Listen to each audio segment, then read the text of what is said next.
আমি কি বুঝাইতে পারলাম কি না? মুদ্রা কথা হলো, আপনি যে দেশটা ভ্রমণ করছেন আজকে, পরবর্তী যে দেশটা ভ্রমণ করবেন সেটা যেন বিস্তর একটা ফারাক থাকে।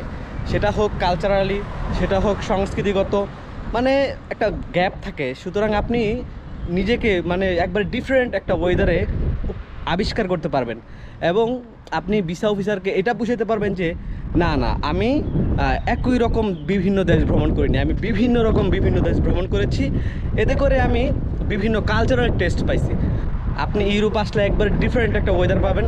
সুতরাং আপনি এটা বলতে পারবেন যে না, আমি এশিয়া গিয়েছি, আফ্রিকা গিয়েছি, এখন ইউরোপ যাব, তারপর আমেরিকা যাব, এটা বুঝাতে পারবেন। সুতরাং আমি কি বুঝাতে পারলাম কি না?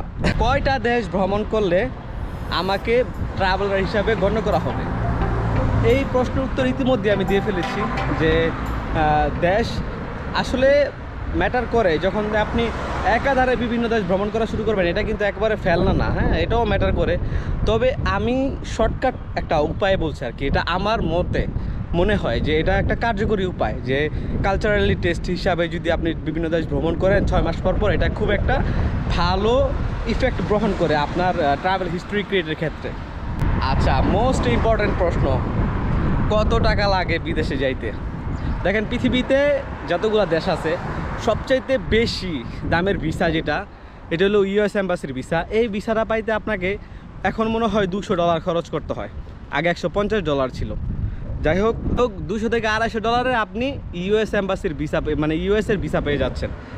এখন আপনি বুঝে নেন যে ভিসা পেতে কত টাকা লাগে। তারপরে হলো খরচ আসে হলো ট্রাভেলের, যেমন প্লেনের টিকিট, তারপরে হোটেল বুকিং, এই সেই, তারপর কিছু সার্ভিস চার্জ আছে যা আপনি হোটেল বুকিং রিজার্ভেশন করাইবেন। তো আমার মতে ভ্রমণ করতে আসলে বেশি টাকা লাগে না। আমি নিজেও একজন খুব কম খরচ করা মানুষ।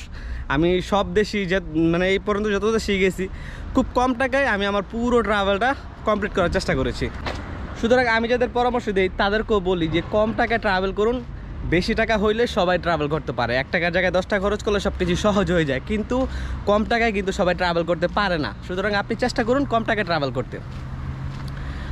তারপর আমি একটা অ্যামাউন্ট দিচ্ছি যে আপনি দেশ ভেদে, যেমন ধরেন এশিয়ার বিভিন্ন দেশে, আসলে এটা বলা মুশকিল যে কত টাকা লাগে, ঠিক আছে?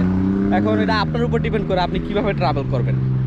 আর একান্ত যদি বলতে হয় তাহলে আমার মতে যে 5 থেকে 10 লাখ টাকার মতো একটা বাজেট নিয়ে আপনি ট্রাভেল হিস্ট্রি ক্রিয়েট করতে নামুন। স্টুডেন্ট ভিসায় কিভাবে বিদেশে যাওয়া যায়? যখনই আপনি স্টুডেন্ট ভিসায় বিদেশে যাওয়ার চিন্তা করবেন, তখনই আপনার একটা জিনিস কমপ্লিট করে ফেলতে হবে, সেটা হলো ইংলিশ প্রফিসিয়েন্সি টেস্ট। আমরা বাংলা ভাষায় কথা বলি, বাংলা ভাষার জন্য জীবন দিয়েছি, কিন্তু খুবই দুঃখের বিষয় এই ভাষাটা পৃথিবীর বিভিন্ন দেশেই একেবারেই অচল। মানে আফ্রিকার একটা দেশ হয়তো বাংলা খুব ভালো চলে, সিরিয়ালিয়ন মনে হয় দেশটার নাম। এছাড়া পৃথিবীর বিভিন্ন দেশে বাংলা ভাষা চলে না। সুতরাং আপনাকে ইংলিশ প্রফিসিয়েন্সি টেস্টটা দিয়ে ফেলতে হবে। অথবা আপনি ধরেন যে আপনি জার্মানিতে যাবেন, তখন আপনার ডয়েচ ভাষার টেস্ট দিতে হবে। অথবা আপনি ফ্রান্সে আসবেন, ফরাসি ভাষার টেস্ট দিতে হবে। সুতরাং যে স্পেসিফিকভাবে যদি আপনি দেশ সিলেক্ট করেই ফেলেন যে আমি এই দেশে পড়াশোনা করতে যাব, তাহলে আপনি ওই দেশের ভাষাটা শিখুন, যেটা ভালো হবে। আর যদি চিন্তা করেন যে না, আমি যেই দেশে চান্স পাই ওই দেশেই যাবো, তাহলে আপনাকে আমি বলবো যে আপনি ইংলিশ প্রফিসিয়েন্সি টেস্টটা দিয়ে ফেলুন। ইংলিশ প্রফিসিয়েন্সি টেস্ট দেওয়ার পরে আপনার এক পা বিদেশে চলে গেছে। তারপরে যে প্রসেসিংগুলো আছে এগুলো খুবই অল্প প্রসেসিং এবং খুব স্মুথ প্রসেসিং। আপনি নিজেও করতে পারেন,